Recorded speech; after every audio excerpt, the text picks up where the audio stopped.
Hello and good morning, Kinaway members and the Kinaway community. We are happy here presenting a workshop for you guys. Typically we do our workshops on Zoom, and it's a little bit different today. We've decided to go live so that we can share with you all what a workshop looks like.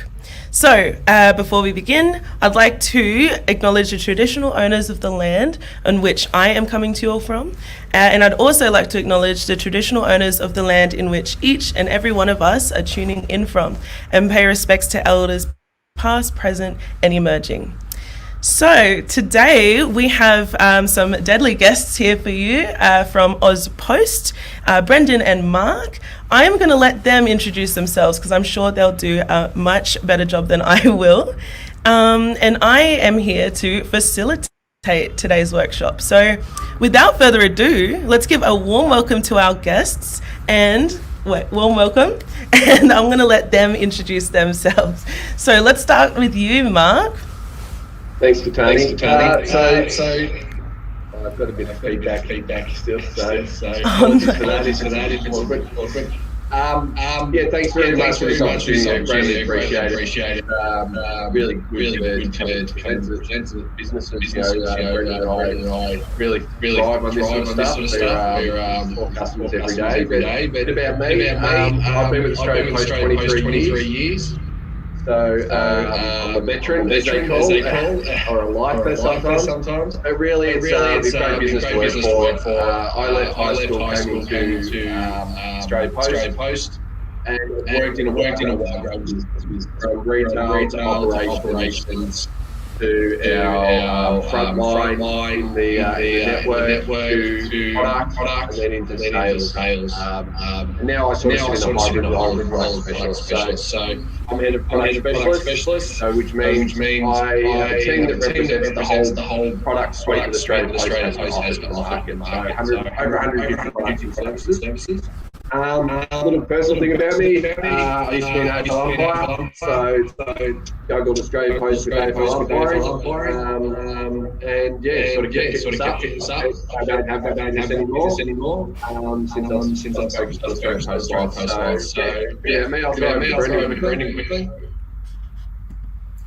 Thanks, Mark. And welcome to all the Kinaway members. Thank you for that. Brendan Stayte, I'm one of the solutions with Australia Post. I had over 15 years in supply chain, and I've done just a job that you can imagine in supply chain world.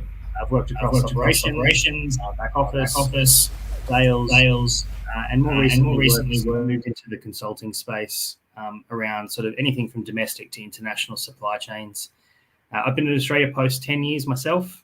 Just got the 10 years up in October, which was pretty exciting. And predominantly, we work on solving customers' problems. So whether you're a small business, whether you're a large enterprise, whether you're a government organisation, our role is to identify those problems and hopefully find some solutions to solve them. My background is in supply chain, everything technology, inventory, warehousing, anything you can imagine. Hopefully we can help you guys learn a few things today. Yay, thank you guys. I knew you'd do a better job at introducing yourselves than I would. Just a quick note, Kinaway community, whenever you use technology, it likes to be frustrating. So we might have a little bit of feedback going on every now and again. Mark, while you're presenting and speaking, if it is just you speaking, you can try and turn your volume down a little bit, and maybe that'll help with the echo. That is the only piece of advice I have, because who knows when the technology and the interwebs do their thing. So I'm going to actually give the floor over to you, and I'm sure the Kinaway community are looking forward to learning a little bit more about the world of e-commerce. I'll hand the floor over to you guys. Thanks, Tony. I will stress, guys, this is really about you. It's we really want you guys to get as much out of this from us. So comments or chat, questions that you have, please feel free. This is an open dialogue, and really, we've got a lot of experience with Australia Post and also in e-commerce. we want to pass whatever we can on to you and help you where we possibly can. So, yeah, so first of all, as we said, thanks for the opportunity. We really do appreciate it. So as you know, as Australia Post, we've actually been around for over 200 years. And again, we started as a small, medium business out of New South Wales. And it's fair to say now we're a national, but also a global business. It's actually quite scary to see the growth in e-commerce and what it's done for our business. So I think this is showing my age. I think when I started Australia Post, we're about a $3 to $4 billion business. We're now up to eight, and I think we'll probably even go close to cracking $9 billion of business. Now, that's not, I'll be honest, that's not from what we do. It's what the small to medium and then the enterprise business and the growth of e-commerce, which has really exploded our business and really supported us in our growth. So today, what we're here to talk about is really that e-commerce and market growth, some of the challenges that you'll see, and hopefully we can cover some of those off. Also some of the dynamics. I won't lie, I love a stat, so you're going to hear a fair few stats, so apologies for that. But I do love insight and data and what it can do to tinker with things and move the e-commerce market. We'll also talk a bit about connecting with your customers. As I said, the power of the customer insight. With Australia Post, just to give you guys a flavour of what we do today, for business to consumer deliveries, we're doing about 1.2 million parcels a day at the moment. So the e-commerce market is just exploded to the point that the volume coming through is just unbelievable. So from the 1.2 million parcels we deliver a day, you get a lot of data, a lot of insight. So really we see a lot of trends, people's buying behaviours, those sort of things. So hopefully we can cover some of that off.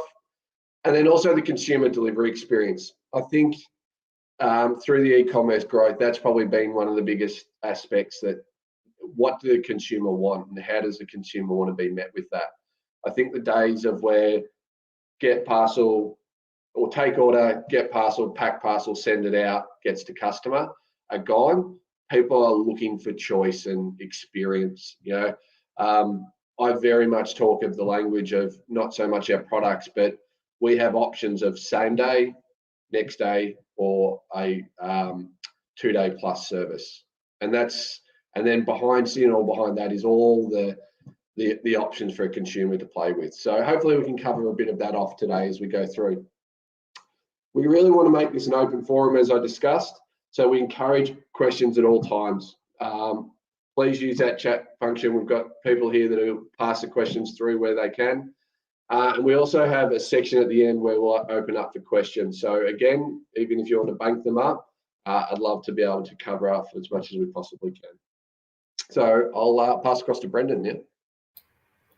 Thanks, Mark. So just wanted to start, guys, with a little bit of a straw poll. So if you can jump into the comments for us and just give us a bit of a flavour for sort of some of the businesses that the Kinaway members run. Are you in e-commerce? Do you provide services? What sort of business or market segment do you guys operate in? So we'll give you 30 seconds. You just jump into the comments and let us know. That'd be great.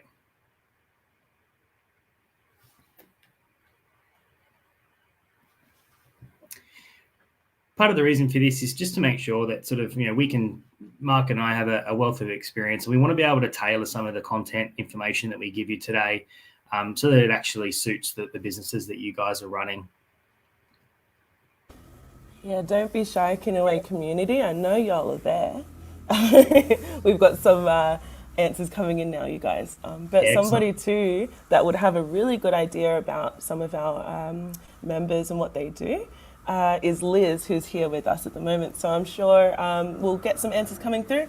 But if not, we can always turn to Liz, the Oracle, and ask about some of the sort of services that our members provide. Yeah, perfect. That'd be great.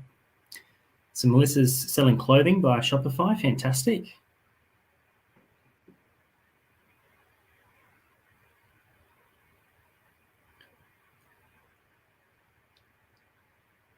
Don't be shy, guys. We don't bite. I promise. I'll give some examples of just while people thinking, some examples this week of some customers I've spoken to. Is this is the dynamics of what people play in. Is a lady just north of Cairns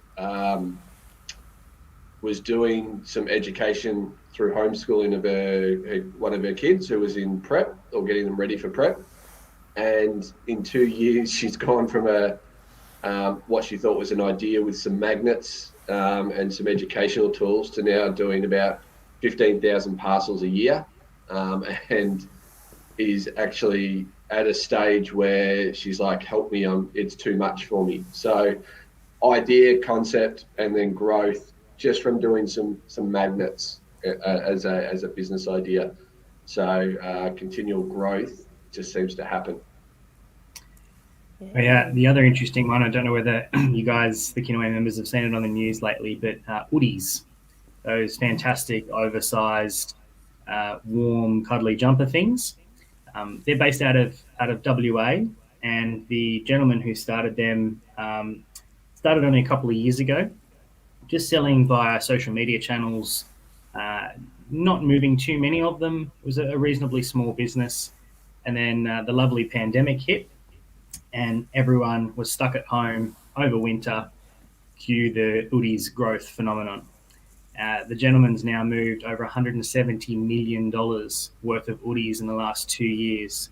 So he's managed to take his business from almost nothing to $170 million worth of turnover in the space of only 18 months to 2 years. So there's some incredible stories out there. And I'm sure amongst the Kinaway members, there's going to be a few success stories as well. So we have some answers come through, even just from just to help you guys kind of get an understanding of the sort of things that our members will ship. But we've got some general gift products, some retail and apparel. I've got gifts again. We've got soaps, candles, artwork, and then, you know, other businesses too, like retail and hospitality. They'll also utilize your service. So yeah, we've got a lot of real artsy folk in our membership. So yeah, I hope that just gives you a little bit about our members. No, that's perfect. That's perfect. So look, guys, we too would just like to make acknowledgement of country. Australia Post acknowledges the traditional custodians of the land on which we operate, live and gather as individuals. We recognise their continuing connection to the land, water and community, and we pay our respect to elders past, present and emerging. Mark and I have done a little bit of an introduction, so I'm going to hand back to Mark now just to take us through the contents and a little bit of the agenda that we're going to walk through today. Over to you, Mark. Thanks, Brendan. So, guys, this is just the way in which, you know, we see our business. The last thing that my job title says head of product specialist. The last thing I actually want to sit here and do is talk around product itself. I'd rather talk in a way that makes sense to all businesses. So this is sort of the way Brendan and I really talk about our business. You know, we've got some functions within our business that can help you acquire, so communicate. We've got some channels within our business around access. And when we talk about access, it's really around that the retail sites that we have and the reach and coverage that allows for not only you, but also other services and, you know, identity, passports, those sort of things. So, and not only that, even retail product within our stores. So we've got a wide range of access and services.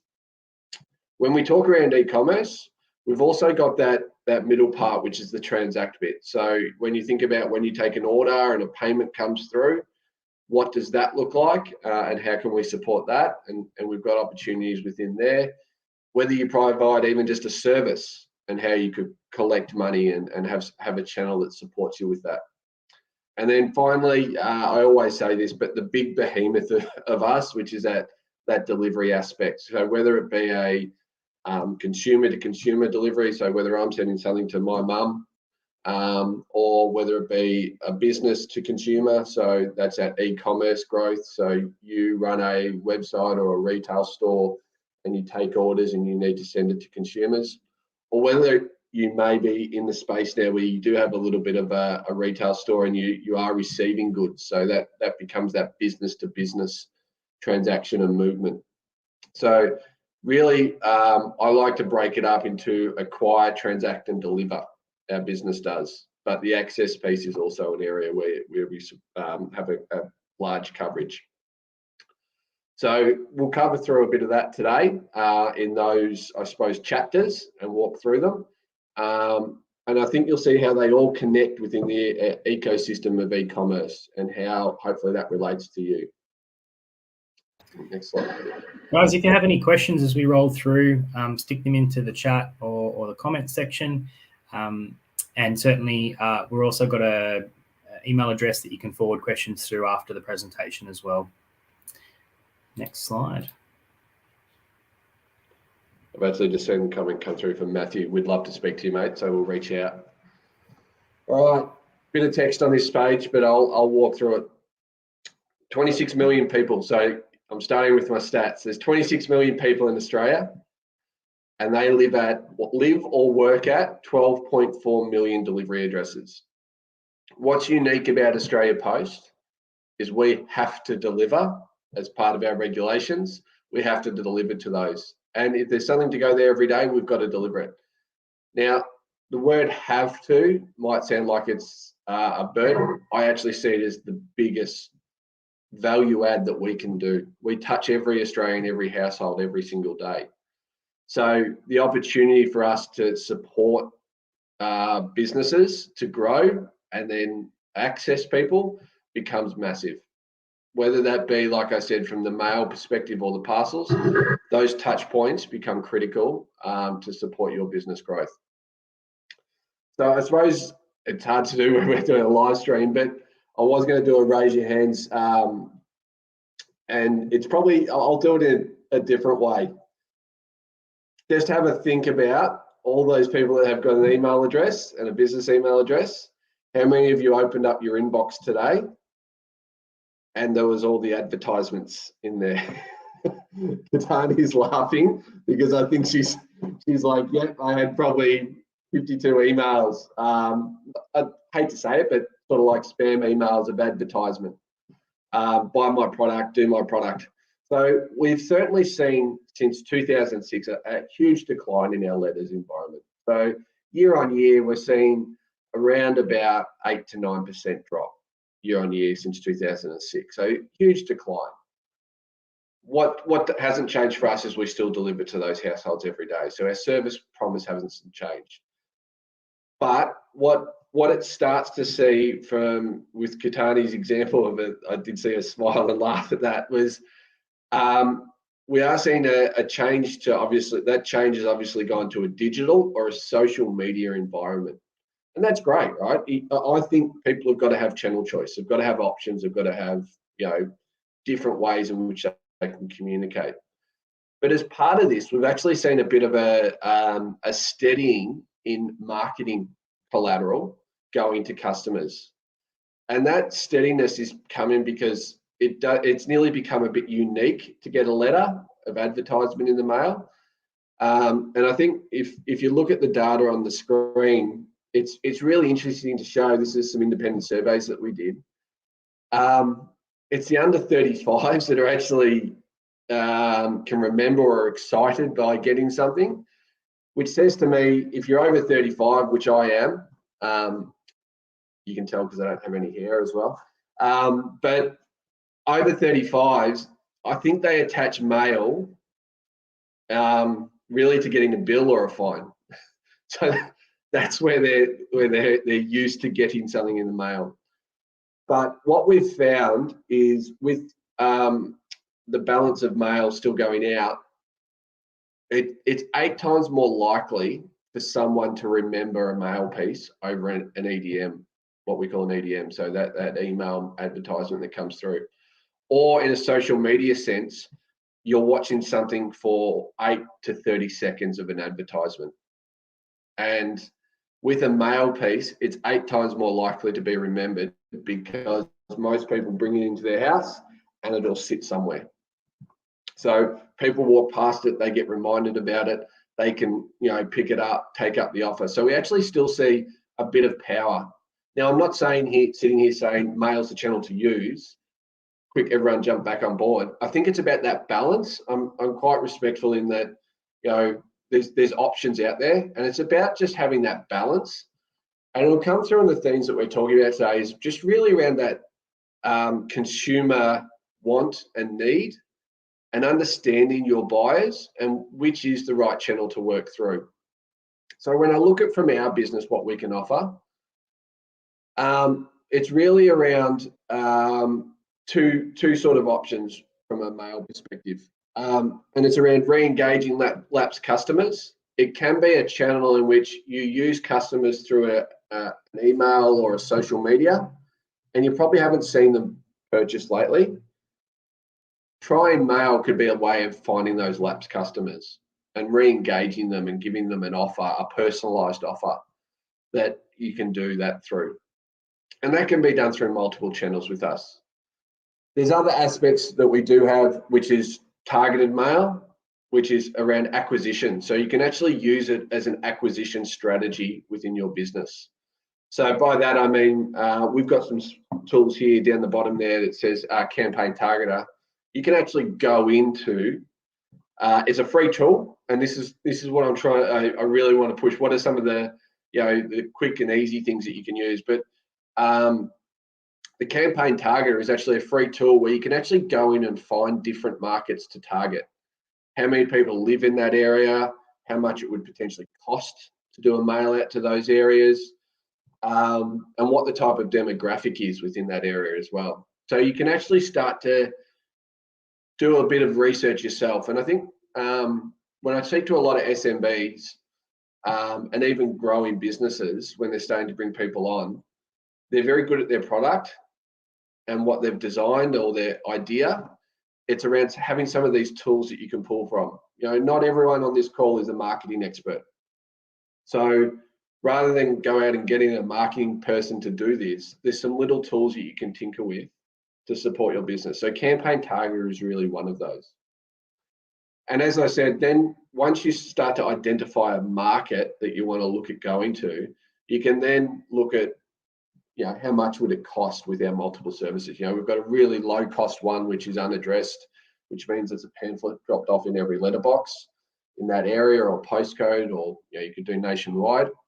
Or you can then start to go up the ladder of what are you trying to achieve out of that program or campaign that you're looking to run. So you can start climbing up the ladder to, you know, that acquisition piece. You know, it's the next tier up, but it's really targeted and looking at a, you know, a postcode or an area that you want to try and test a market in or grow a market in.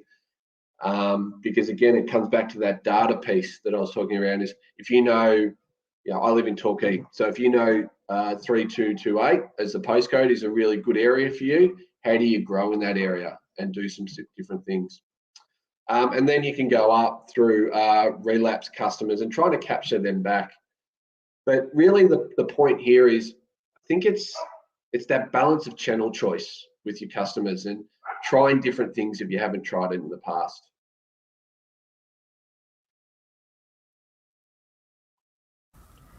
So I think on to the next slide, because I do apologise, I do have a dog growling away in the background. That happens more often than not, Mark, so don't even stress at all. I think it just shows you human, right? Oh, I think yeah, it just shows you totally. human. So. Totally. And look, No, she's got some stitches, so she can't go outside. so she's not very happy. She's not impressed. We did have a couple questions sort of come on through. I know Kim, who's actually on the call with us right now, he is really in close contact with our members. So he's got a question there that, Kim, would you like to ask it just quickly before we move on?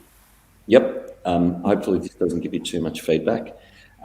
So actually several of our member businesses that are kind of dabbling in that e-commerce space were talking about the challenges that they're having with reliability of product delivery through various channels, and sort of off the back of my understanding of Australia Post, that was the business that we recommended for them to use as the provider.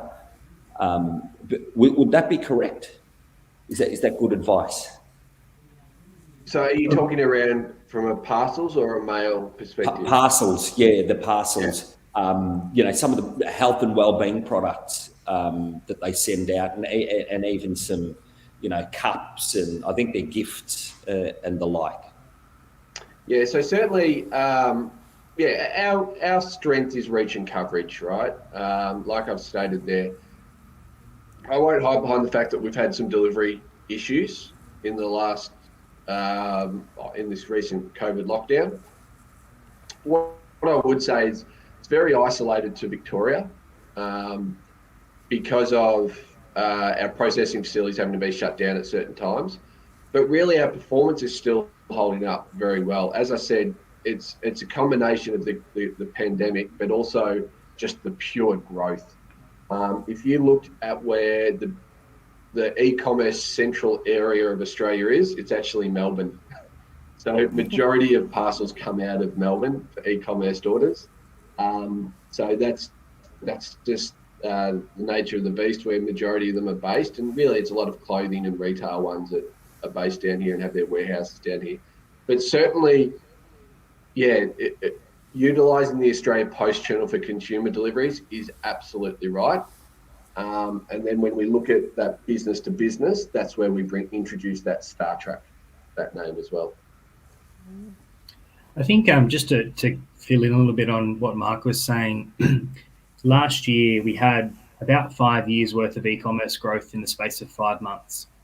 And in September alone, our volumes were 40% higher than the peak period last year.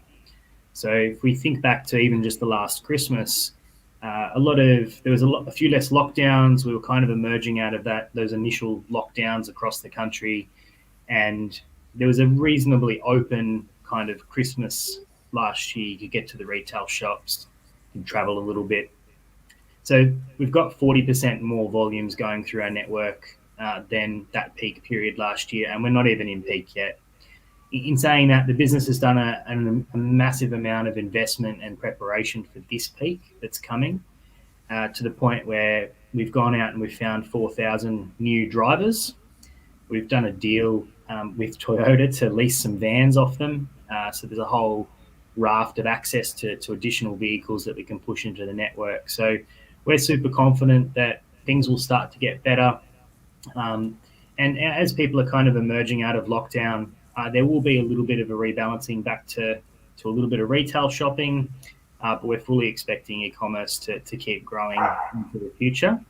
And we're putting in place a whole heap of investment to actually improve that performance of our network over the next 6 to 12 months.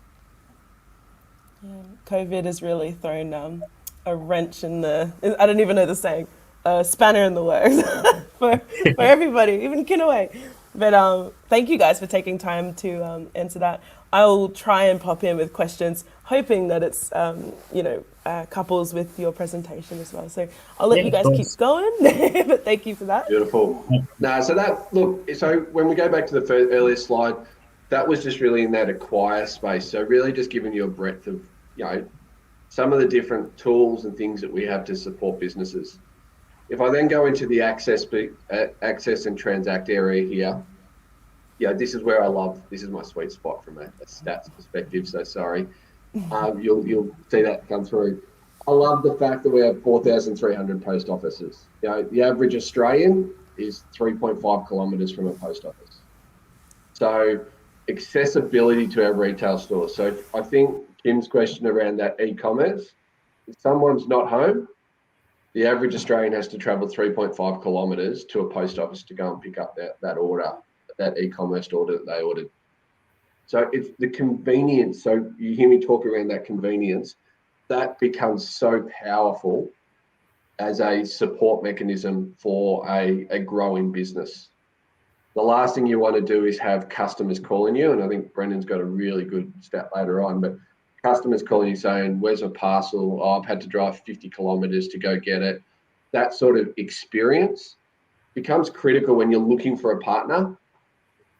And again, I say partner, and I don't say it lightly, because I think the key during COVID is we're seeing obviously a lot of other freight providers and people pop up. and they're using multi-carriers. But then if I'm a business, I've got to look at how do I have multiple stakeholders, multiple meetings to manage different experiences. So I think if you bring it back to that core of what is the experience you're trying to get, it's pretty powerful when you've got that partner that has, like I said, that national reach and coverage. So I know I am doing a little bit of a sales pitch there. I apologise, but I'll be honest, I actually love where I work. So you'll see that come through. So from a post office perspective, when you walk into a post office, I reckon if you walk through when I started 23 years at Australia Post ago, you'd walk in, you'd see a bit of stationery and you'd see people paying their bills or lodging their mail. If you walk in today, they're a completely different experience. You can walk in and self-serve yourself today, so you don't have to interact with anyone. You can go up to the counter, you can get packaging, you can do mail, you can buy retail goods, we also do gift cards. There's all this variety that you walk in. But one of the other aspects where we've seen a lot of growth is that identity space. So we actually have seen a big growth in this digital economy as well, around people changing their behaviours and also getting digital validation on their identity. So one of the key aspects, and I know this is a really interesting one for you, is we do a lot of passports, obviously, in the post office. Fair to say they've flatlined over the last 2 years, but they're having 800% growth over the last 6 to 8 weeks. So once the noise started coming out about things opening up, the amount of passport applications, I think there's over 2 million expired passports out there at the moment. So people have to use that post office. Mark, I was only one of those a couple of weeks ago, actually. Once they announced the borders were coming back online and I could potentially get to Fiji, I had the horrible realization that mine had expired. So yeah, that was me only about 3 or 4 weeks ago. That was me too. I need to take a way better photo. It is so bad. I need to go into Ozpost and install like a filter in the camera. Sorry, I'm sure the government must laugh at all of the photos that come through. I would. I know I would.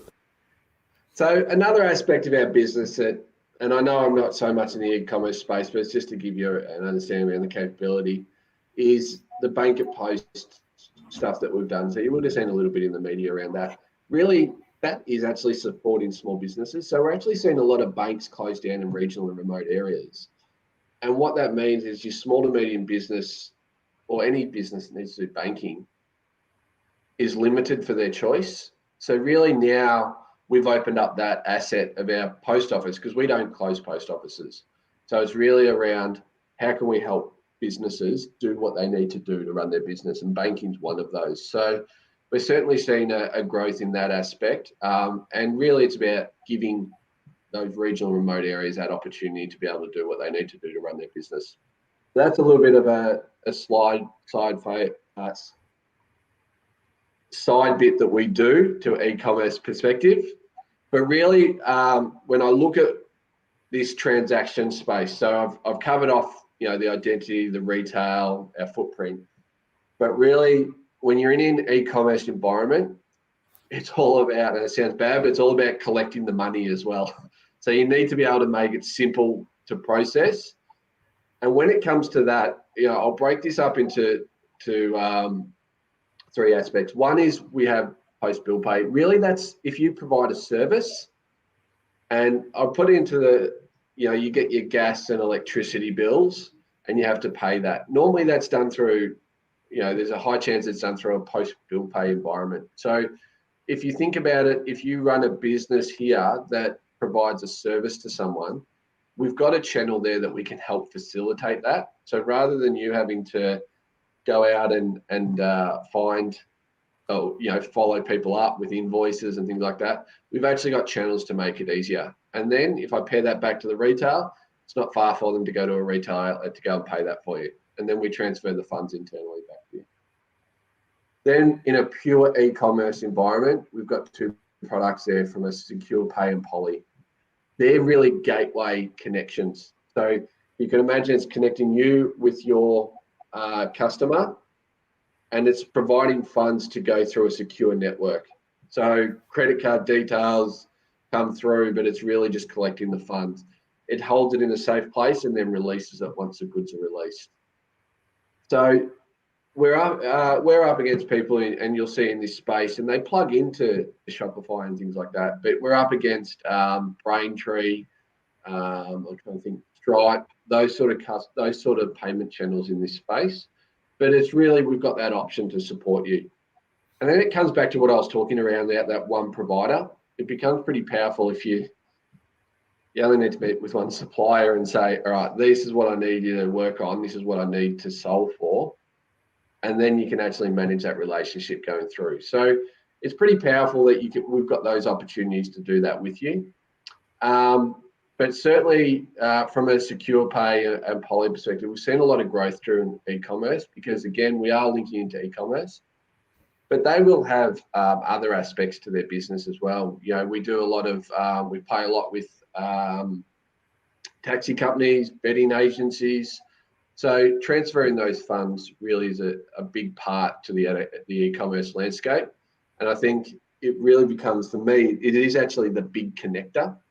Because like I keep saying, you've got that idea, you've got that product, you've made it, you've got to get it. But when you do that sale, you've got to have something that transfers that fund, so you're getting the money, the hard-earned money for what you've worked on.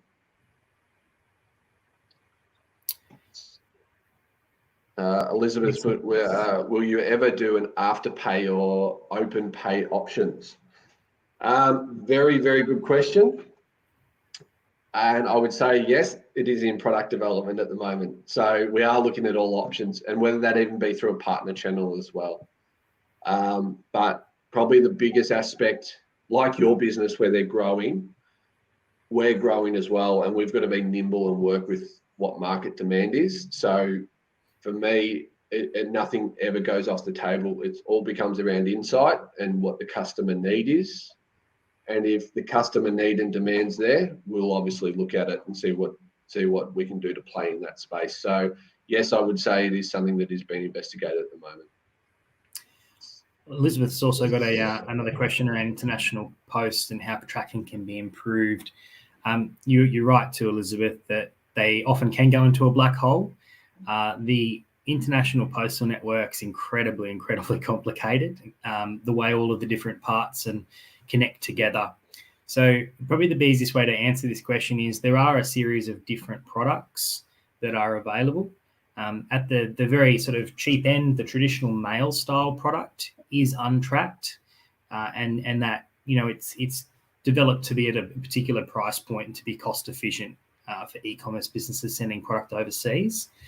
But certainly there's a range of tracked and semi-tracked products that are available for e-commerce businesses as well. It's just going to depend on if you're talking about retail inbound. So if you're acquiring goods overseas and they're coming into you, that's a slightly different scenario, whether it's a commercial shipment or a bit more of an individual personal shipment. But certainly from an outbound perspective, there's a range of alternative products that either come with tracking. You can also put signature on some of these and also transit cover or some sort of extra cover warranty on top of the product as well. So there's a range of options that are available to you. And certainly we've got an email address at the end of the presentation.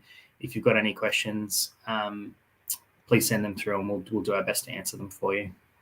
Yeah, just to further add to that, it's a bit like the afterpay scenario. With an international postal, we're part of the UPU, so it's a United Postal Union. Sorry, they all come together, and effectively, once it leaves Australia, it goes into the local post in that country. So if you can imagine, we send it, we have tracking to get out of the country, and then it goes to England, and then it comes through their tracking, and then it sort of gets handed over to them. So we all work together in that aspect, but the systems don't always relay back in a in-time moment I think to Elizabeth's point, we are looking at options of where we do that end-to-end ourselves, and we do it for New Zealand today, where we've got partnerships with others where we actually track it from end to end for that pure reason around the visibility of the product. Which is probably a good segue. Should we get into the parcel side of things, Mark? Yeah. Yep.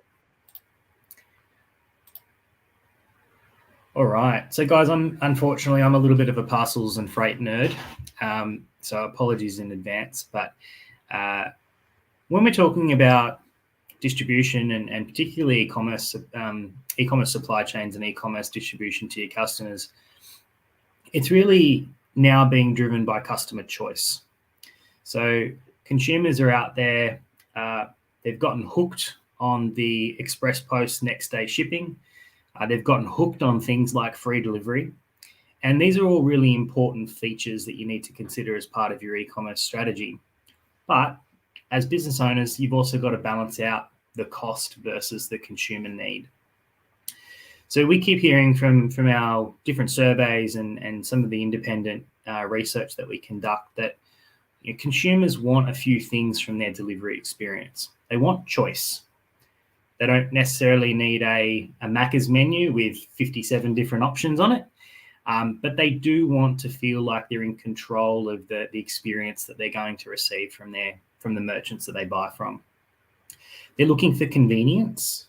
So now whether that's in the form of they have a safe place to leave parcels, so feel free to leave it at their front door, whether it's about being able to deliver to a parcel locker or a work location, or even just a time of day, whether it's important to deliver to them, say, at twilight hours between 6 and 9 at night. They're driven by convenience. And what COVID's kind of shown us is that whilst everyone's been stuck at home, convenience has actually been really great. Most people are at home now to receive their parcels, and there's that certain surprise and delight you get when the parcel arrives at your front door. It's like Christmas. The other thing that consumers want is consistency, and it's about finding a really reliable service that works for your customers, that works in with your business in terms of your costs and your budgeting for that aspect to it, but consistency is key. And that comes down to sort of how you talk to your customers on your website as well. Whether you're being transparent with them around how long it's likely to take for a parcel to be picked from your shop and actually sent to them, but being very clear, about what those expectations that you're setting up front are. So in this whole delivery experience piece, we can really actually differentiate. You can differentiate your business from your competition as well. And it's really important that you have a bit of a think about what makes my business different to the business next door if they're selling the same, hypothetically, they're selling the same products. It's really easy, I think, to fall into the trap of saying, well, my nearest competitor is going to send free shipping, next day delivery. Oh my God, how do I actually compete with that? But it's really important to actually sit there and think about, well, is that the right fit for my business? Is that what my consumers are actually asking for? Do we have the same level of consumers or the same types of consumers wanting the same things?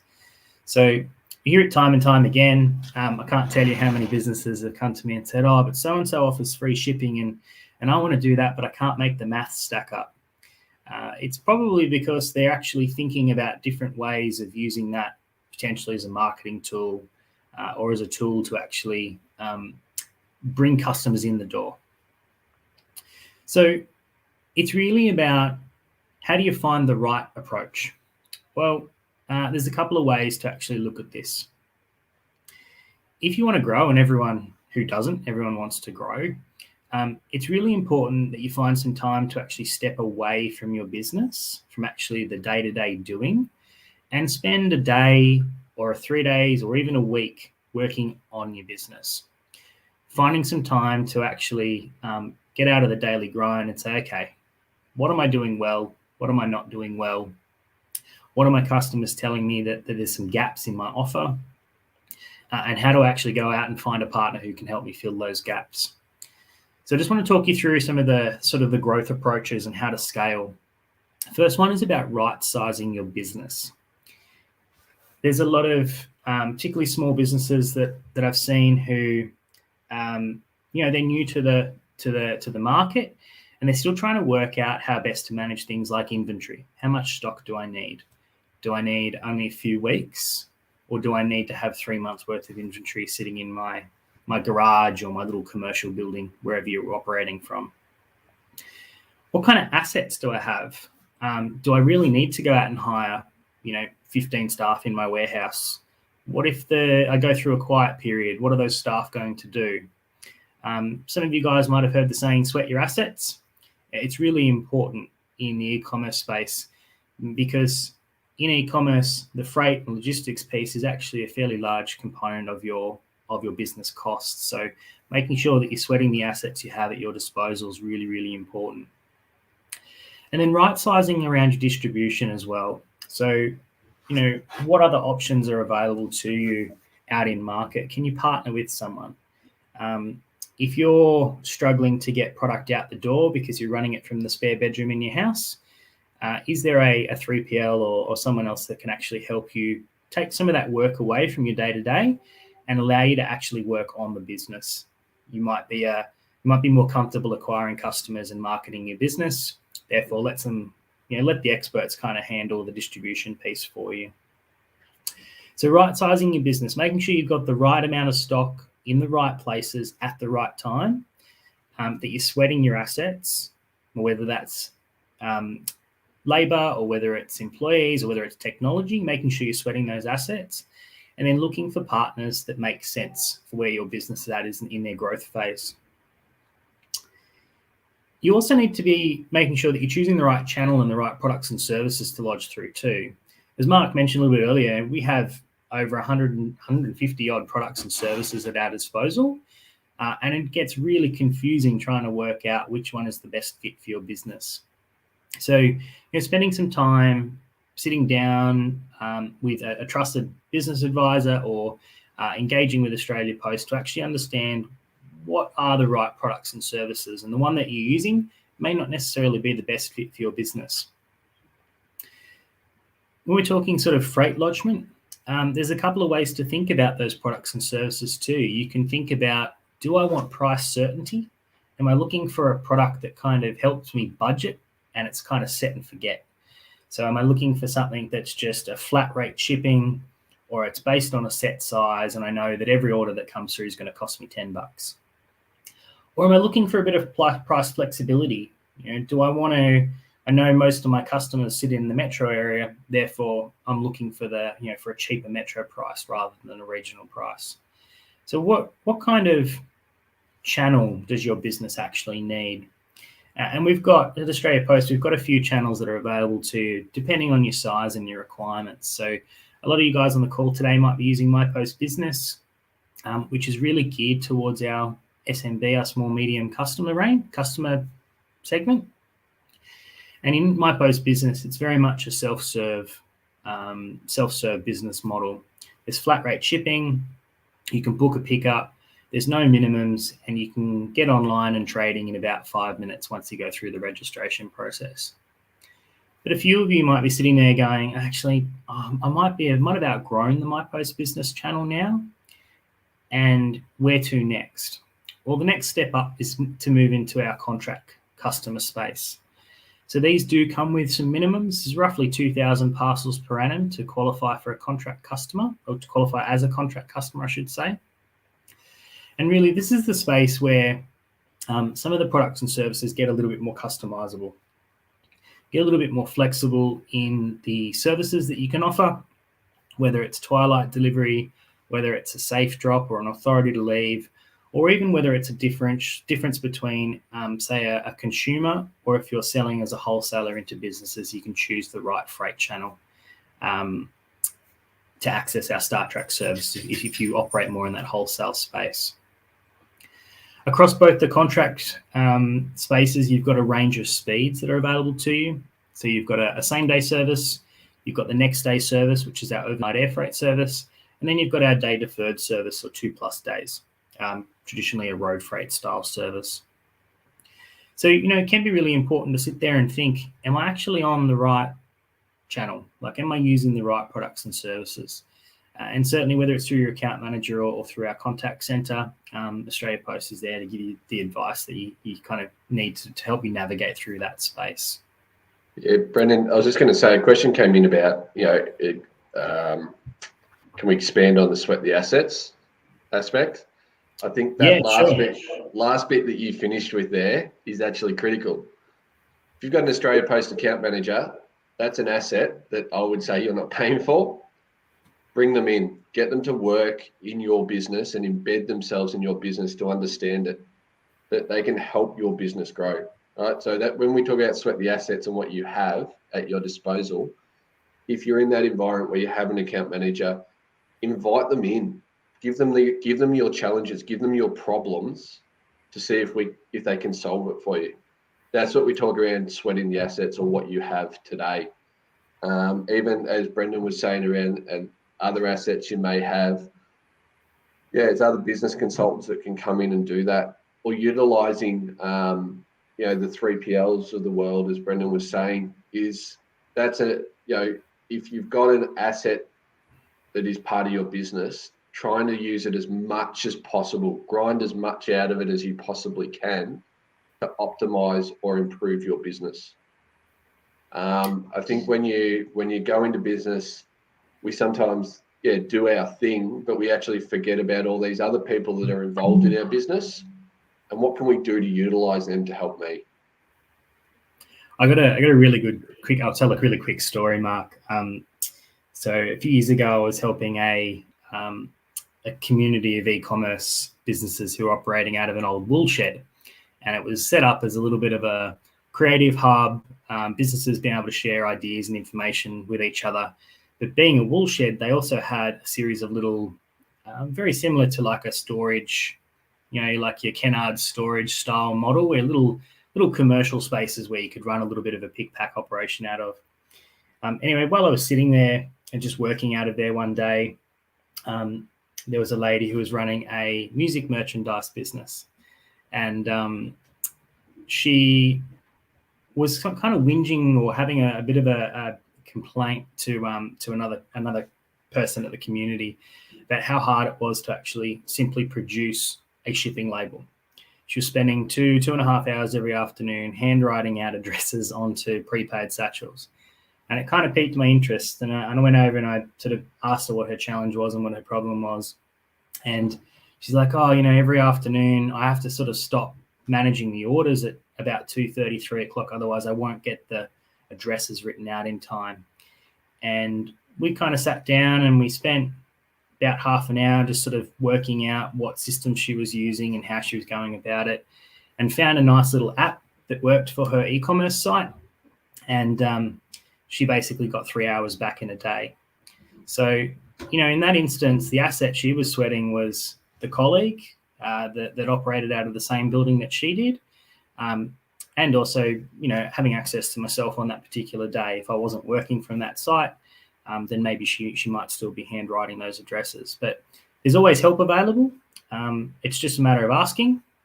And, Australia Post is certainly here to help any way we can in terms of giving you some direction on where to go. I just want to quickly talk through a little bit about e-commerce best practice when it comes to delivery. So there's 5 points on this slide. They're just 5 really simple things that you can think about in terms of the delivery experience that you offer, and sort of the impact that it can have on the actual outcomes of your business. So number 1 is around signature on delivery.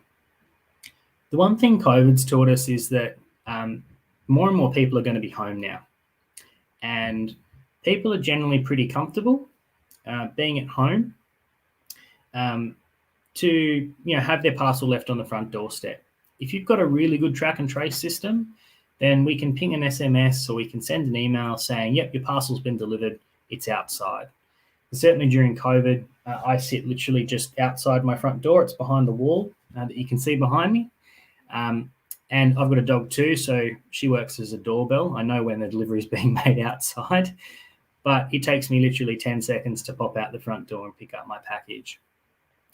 And what that means from a a safe drop perspective is we actually know that it has a positive impact on the NPS or the experience that the consumer has.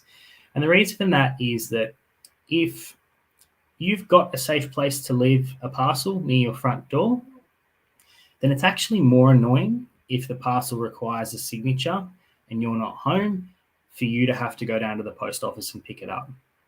So most people are pretty comfortable based on what they buy for the parcel to be left at the front door. So we were talking a little bit about choice and options earlier. Why not give them that choice? Allow them to check a box on the checkout that says, I'm happy for the parcel to be left at the front door. Often you'll find if it's a $20 or $30 item, they're going to check that box every day of the week. But if it's a $2,000 iPhone, then maybe they're not. Maybe they're going to want that signature service. So have a think about offering up that authority to leave or that safe drop option. It certainly improves first-time delivery, which is the surprise and delight, and it does have a positive impact on NPS.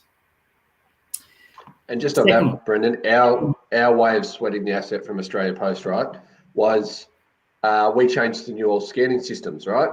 They're very much like a mobile phone. One of the things that we did from that is when we were doing these and we were wanting to improve that experience, we went, how can we improve it but build comfort?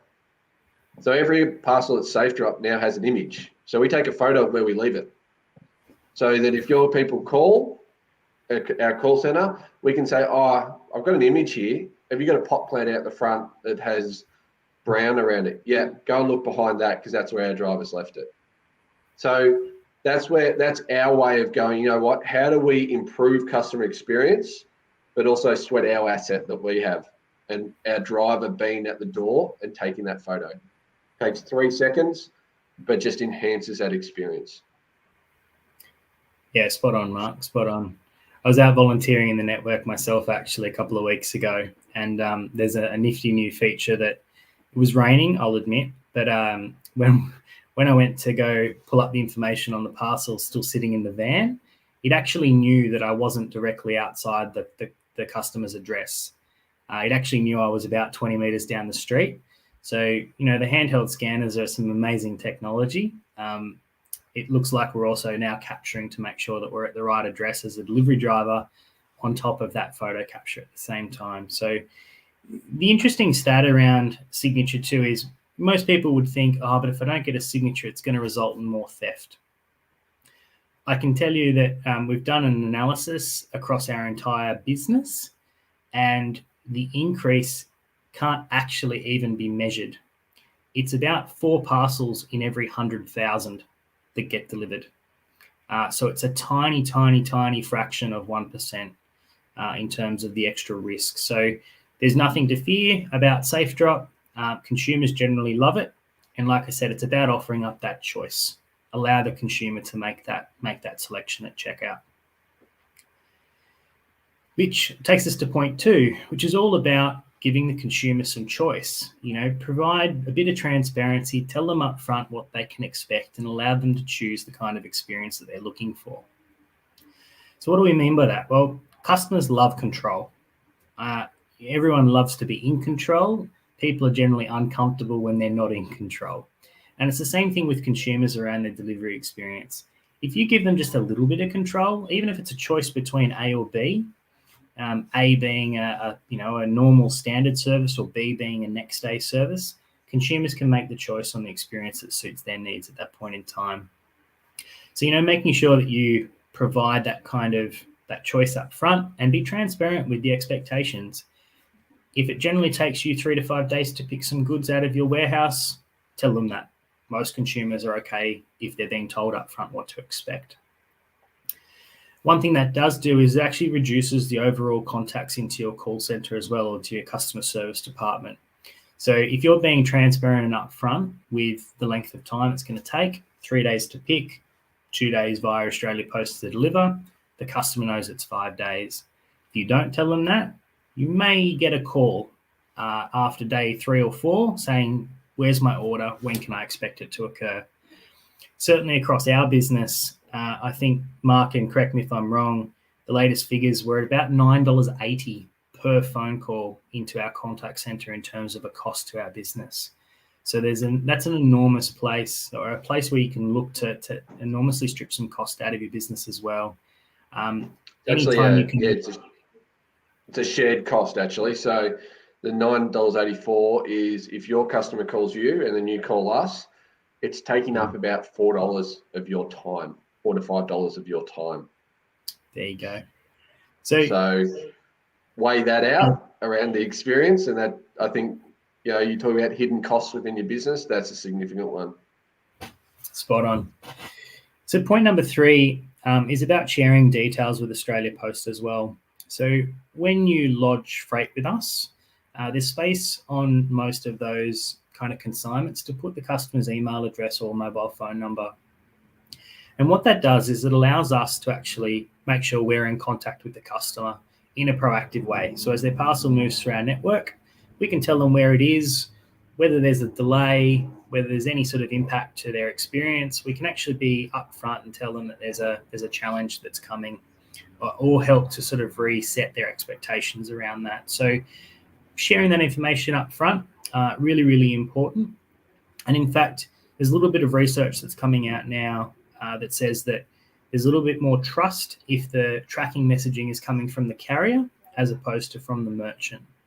So absolutely, the merchant can control the messaging, and that's really important. But there is some research coming out now that actually says that the customer's more looking for the carrier who, in their mind, is the owner of the parcel until it arrives. They're the ones responsible and accountable for it. So just have a think about that, and whether you provide that information today. And if you don't, it might be a nice little benefit that you can get from that as well. And it does have that positive impact of reducing inbound contacts as well. Number 4, address accuracy and label quality. This one's really, really important. Australia Post is just a massive sausage factory. We like things going through our machinery in a nice, clean way. And the easiest way for that to happen is to make sure you've got a nice, clean label. It's put on the right place on the box or the satchel. But more importantly, that the address that's been captured is accurate. So there are some tools hidden in the back of our lodgement platforms that do check the address format, and they're looking for suburb, state, and postcode. So they're making sure that the suburb and the postcode match, and that it's being delivered to the right state. You'd be surprised how many suburbs are the same in every state around Australia. So getting that at least that basic level of information accurate is really, really important. But you can go one step further. There's a series of third-party providers that can do a full address validation check for you. And there's also Google tools that you can plug in that'll do a bit of a Google address check as well into your checkout. So there's some features and functions that help you be able to submit a really accurate address to Australia Post. And that just helps our sausage factory to work through those parcels as efficiently and cost effectively as possible. And finally, around packaging. It's really, really important, and consumers love a nicely presented parcel. So the benefit you get from consumers is they love the unboxing experience. Whether it's tissue paper, whether it's a nice little handwritten note, whether it's some branded packaging, consumers love that aspect. It does need to be balanced out with the actual freight carrier that you're sending it through. So really important that you're not sending fresh air. In freight, you have to pay for space just as much as dead weight. So it's really important that you're not sending an oversized carton for a tiny little item inside. That also has the added risk of potentially more damage as that item can move around. And it also means that you've got to spend more money on things like void fill to actually take out the empty space inside that carton. So have a bit of a think about your packaging mix. Do you have the right sizes for the products that you sell? And is there anything you can do to either shrink the size of that packaging, which might save you a bit of money, but more importantly, it also helps protect the integrity of your goods as well. Just on that one, Brendan, I'll share a really good story, and this is one of our very early e-commerce customers, and it's Bird's Nest out of Cooma, right? So she runs a I think I can tell her story a little bit. She worked at News Corp, worked in a big corporation. She met a farmer, and she had to move back to follow love. So he lived in Cooma. What she did there was open up a retail store, and the retail store was fashion, women's fashion, and then she did an online store as part of that. What she actually did was, in her online e-commerce, one of the first things she did from her packaging was, as Brendan said, was package it really nice, but she put a handwritten note in every single one. And she keeps a database of every handwritten note that she's written to that customer and every order they have. And she tries to tell a story for every time they come through about either that dress or that article or the piece of clothing that they bought, about an experience of someone else, or reflecting on their purchasing behavior coming through. But everything is handwritten. So Sweat the Asset, she gets her staff to write that handwritten notes. That is, and her growth, the amount of parcels she sends out of such a small regional area is amazing, and it comes back to that customer experience. So the packaging is it's nothing fancy, but when you open that box, it's that experience and it's that personalization. Yeah, there's some really interesting things happening around curation in the e-commerce space at the moment. So getting to know your customers, really quite intimately, their wants, their needs, but also their preferences. And there's some really clever technology that's coming out that's looking at analyzing things like big data. It says if you're a 25-year-old male who likes these particular basketball style shoes, then actually that same demographic might like this particular belt or this particular wallet. And there's this whole concept of curating a style or an image for your customers to actually increase the basket size and make them purchase more. So watch this space. I think over the next 5 years, that personalization is going to become really, really critical. And it'll just be another differentiator for your business. If you can personalize or customize for each consumer, just even in little ways, you'll go a long way to actually surprising and delighting them. Just a couple of... So good. We have questions. You guys are answering straight away. Well, if you guys can see the questions, I'll let you just go through. Should we start with Naga Orange? Those guys actually won a Kinaway Business Award from us. So you're speaking to some royalty, you guys. We've got 2 questions from them. I'm thinking we'll save the other one for last, but they've commented here. I'll pop it up on screen. Yep. They looked at using eParcel for their business and have found that for My Post business is cheaper per unit. They expected the eParcel would be cheaper. Is there a reason in this case? Yeah, so I can take that one. Yeah, there certainly is. From a My Post business, when you utilise that service, it doesn't come with a signature up front. So you actually just buy an end-to-end service. With eParcel, it does come with the signature included. Now, in saying that, I think probably a little bit shouldn't be sharing, but I can. We are redesigning that eParcel experience at the moment, and that will actually change come the new year. It's pretty exciting. It's re-platforming that part of our business, and it'll close that. It'll fix that gap, I suppose, is the simple way of saying it. And it will optimise how people can do business with us. But the aspect of what Brendan's saying around choice and understanding your consumer, you can tailor make that experience for them. And it's very pick and choose as you go through. So happy to follow that question up and review what was done in the past. Things may have changed. We have had some structural change in our pricing to address some of those, but more than happy to pick that one up. On the other question that they had around customs forms, that's all I'll say. From a customs perspective, Brendan laughs because he knows. When I started out in a retail store, you had 4 forms you had to fill out for an international customs. Over time, we've got it down to 2, and now we've actually got it down to 1. So we've actually cleaned that up a lot. Again, it's driven by what the other countries need in that customs environment and when things go through customs.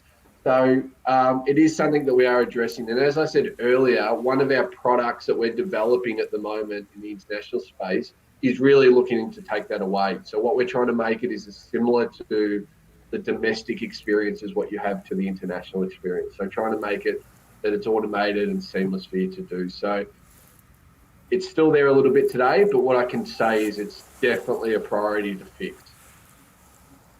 Hey, we've got two little snappy questions from Liz, and I thought it'd be good to answer. So, contract customers v business account.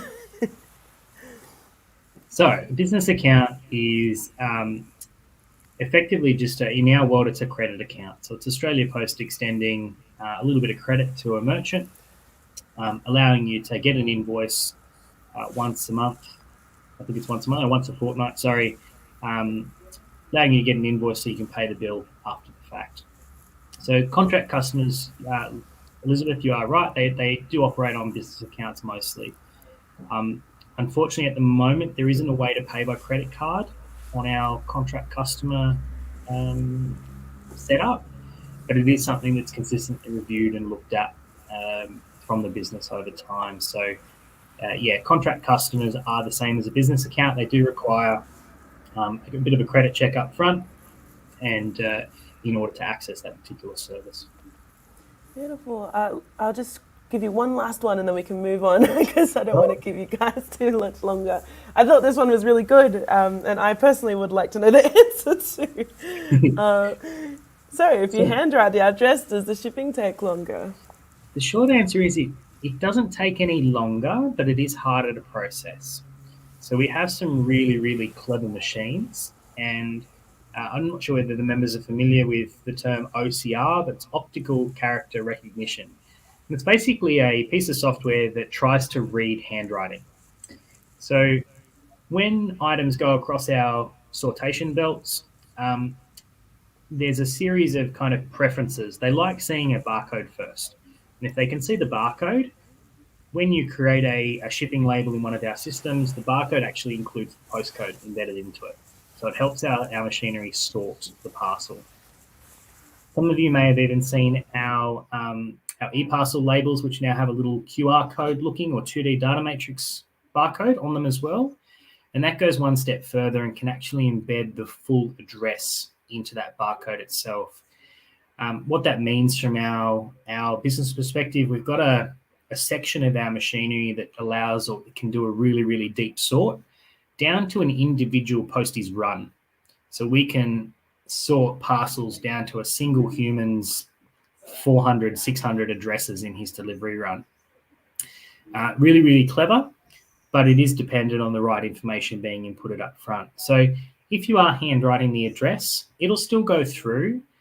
The system's looking for, it finds it easier to read the postcode. So always make sure the postcode is nice and clear for starters.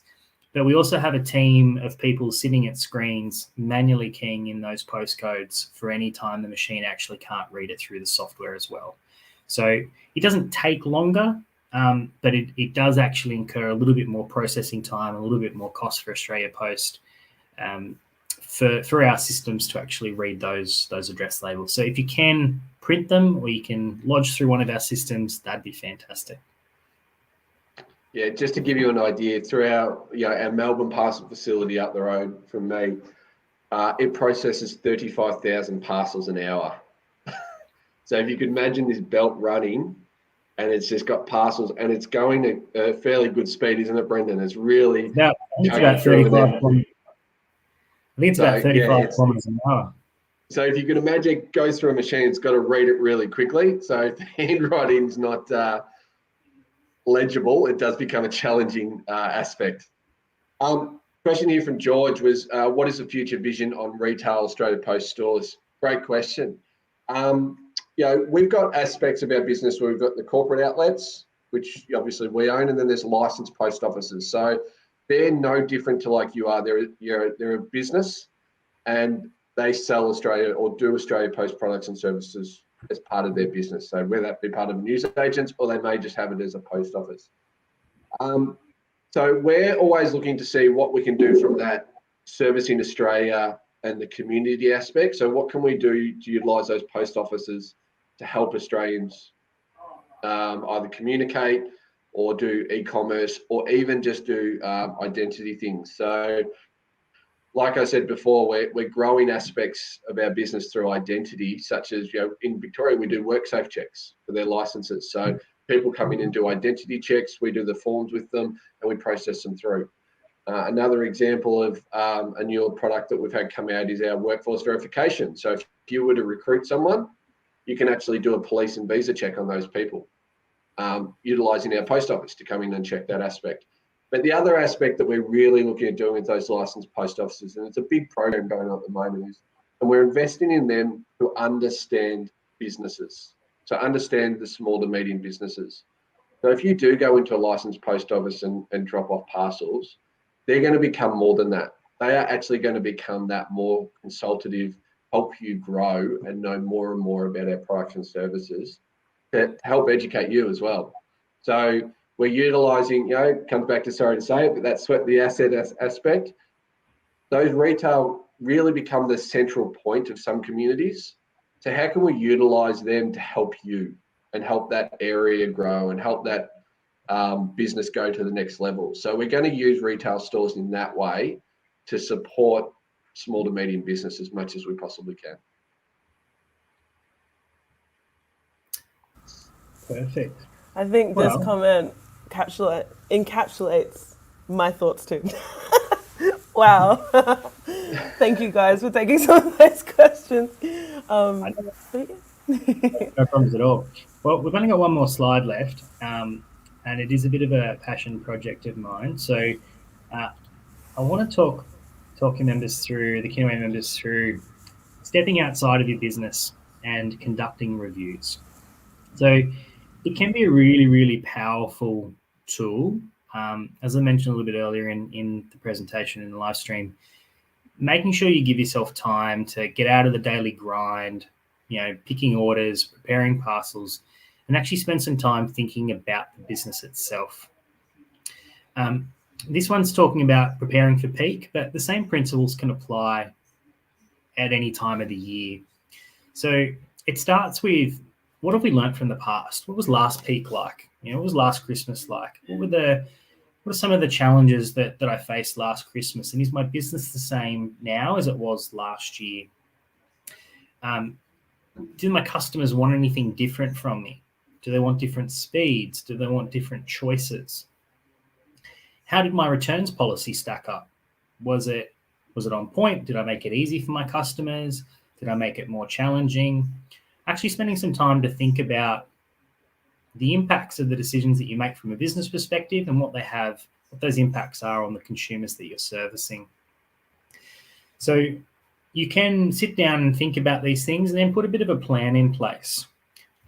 What are some of those gaps that you might need to close and solve for? And there's just some examples on the left-hand side of this particular slide. Ideas around sustainable packaging, setting some realistic customer expectations up front. Maybe it wasn't quite as clear last year, and there's an opportunity to actually realign those consumer expectations for this year. Do you have the right mix of services and choices that those consumers can make? Can you streamline the way that you send out your packaging or the labeling discussion that we just had? And once you get through this peak period, it's really important then to take a breath and do the same review again, maybe in the new year. I did a consulting engagement for a fashion manufacturer last year, and it was quite interesting. He was having a few problems with stock coming in from offshore. Everyone is at the moment. The global supply chain's in absolute state of disarray, and I'm sure everyone's feeling the pressure and the pain of that. I promise you it will get better. It's just going to take a little while for that to unravel itself. But he was having some problems with the production side of things last year. Things like was getting a little worried with the international supply chain, so was actually ordering 12 months worth of stock at a time. And we kind of sat down and we pulled apart the business from an end-to-end supply chain. So we looked at the manufacturing, the production, We looked at the shipping lead times, we looked at the storage requirements, and then looked at the final distribution. And to cut a long story short, at the very end of it, the gentleman made a comment to me, and he goes, this is the first time in about 3 or 4 years that I've actually not worked in the business over the 2-week period that we were engaged for. And it was quite amazing because he then, the second sentence followed up with, and I've learned so much about what I was doing wrong simply because I didn't stop to think about it. So the concept of reviewing your business is really, really, really critical. And it's hard to look at, some of the things, the decisions that we make and work out whether we've made the right ones or the wrong ones. But I can't stress enough how powerful it is to actually take the time to sit there and review and learn from the past. More so as we move into this peak, because it's unprecedented. The e-commerce volumes are enormous at the moment. Whether it's Australia Post or whether it's any of the other carriers in Australia, everyone is going to struggle this Christmas period. So what you can do to learn from the past and to have your business humming in the preparation for this peak will stand you in very good stead to give a good customer experience. Yeah, a great simple way to do it is to put some post-it notes on the wall, and this is a really simplistic way of doing it, and doing it in a rose, a bud, and a thorn, and just putting up what worked and what didn't work. So the rose is something that, glowing, brilliant, got to keep doing that. We're down the right path.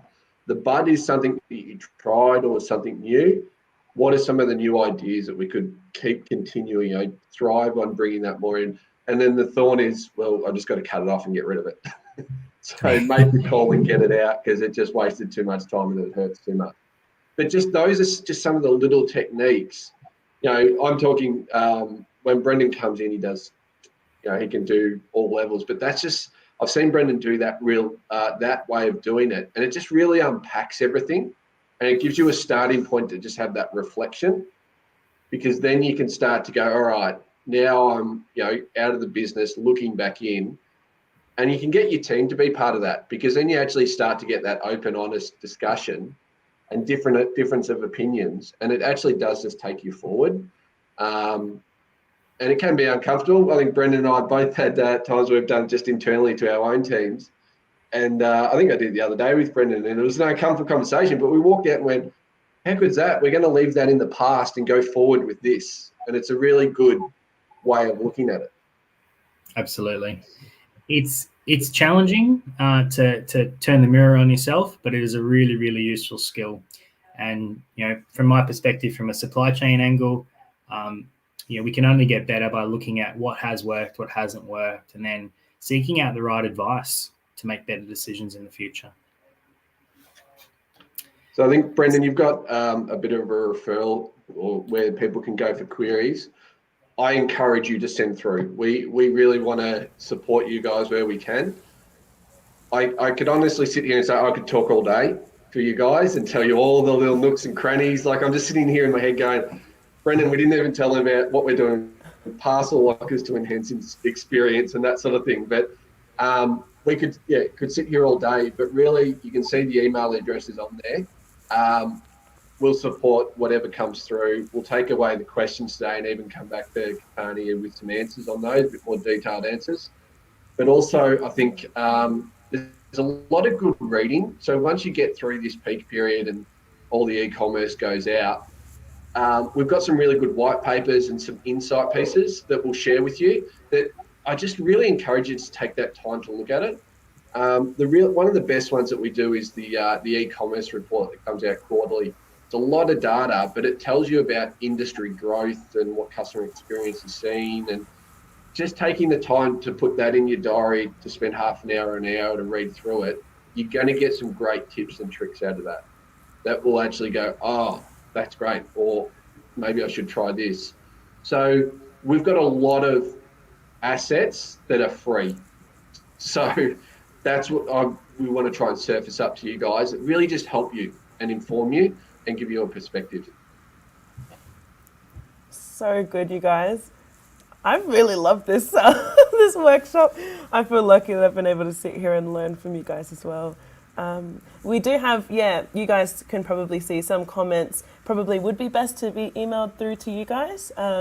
So members watching, I'll get onto that and we'll send you back what Mark and Brendan have to say about your comments. There was one from a little while ago, and I'm just curious, do you guys have any knowledge about the Australia Post app? Because these guys have got a couple questions about it, and especially how it works with Shopify. Do you guys have any insight into that, or would that be a better question to send through to you guys via email? Let me send it through and we'll come back with a detailed answer. But we're working with a lot of those platform providers at the moment. So we're trying, there's such a wide range of them, ready to ship. There's Shopify, there's BigCommerce. We're working with all of them to surface up all those apps and all the integration pieces to make it as seamless as possible. So what I will do is come back with a bit of a roadmap for you of what that's looking like and where we are integrated and where we're working on trying to get integrations to make it seamless for you. It's important to note some of those apps are not designed by us as well. They're designed by third parties. So a lot of the e-commerce platforms do run an open source type model where anyone can build a module or a plugin or an app to go into it. So we can definitely take that one on notice. I'm not personally familiar whether the Shopify app's ours or someone else's, but we can come back to that person with some more information. Yeah. And I wasn't Katani, I think we'd be more than happy. We've got a guy by the name of Duncan Edwards who's a guru in that sort of space. I'm comfortable in putting up him and saying, look, can we come back maybe or do a recording of something there that could help educate the people on the call. If that's an area that you want to know a bit more about, we can bring him in to do a session like this. Yeah, that'd be excellent. We'll be definitely trying to invite you guys back because this is really helpful and useful. And we appreciate you guys letting us sort of live stream this workshop today. I thought it'd just be really lovely to sort of share with the community, hey, this is what a workshop looks like. Come and join us, especially next time. So I think that'd be really awesome. We got a bunch of comments, bunch of questions, so I'll get those through to you guys very soon. Did you guys have any other comments or questions that you wanted to share with the community and vice versa? I probably just wanted to say thank you for having us. It's been an absolute pleasure, and Mark and I are both very passionate about sharing what we know. So, reach out via consulting@auspost.com.au and send through your questions, and absolutely, we're here to help. So it might not be us directly, but we can certainly direct you to the right part of the business that can support you guys.